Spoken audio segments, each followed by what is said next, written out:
In today's video, I'm going to teach you how to add a first name in a Mailchimp email automatically, ensuring your communications have that personal touch. Follow along with this comprehensive 2025 guide, and you'll have this set up in no time.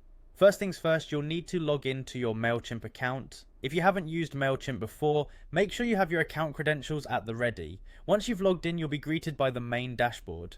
Here, navigate to the campaign section. You'll do this by clicking on campaigns and then selecting all campaigns from the drop-down menu.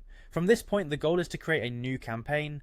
Look for the create campaign button, and once there, click on email. Now you have the option to choose the type of email you'd like to send. Mailchimp provides several types, but in this instance, go ahead and select regular email.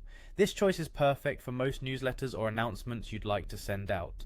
The next step is to start designing your email. Click on Design Email to begin crafting your message. During the design process, find a text block within your email. This is the area where you paste or type in your content. Decide where you want the first name of the recipient to appear. This is usually at the greeting of the email. Click on the text block you've chosen and now type the following merge tag: Hi Fname, welcome to our newsletter.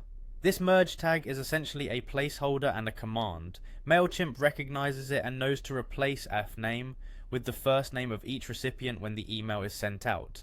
One of the amazing features of Mailchimp is the ability to preview how your email will look to your audience. To see exactly how the email will appear, click on preview and then enter preview mode.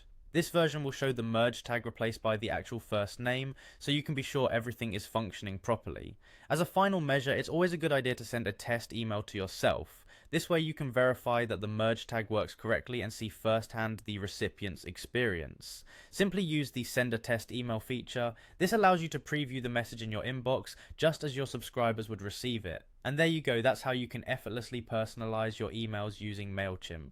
By following these steps, you ensure your communications resonate on a personal level, enhancing engagement with your audience. Thanks for watching and happy emailing.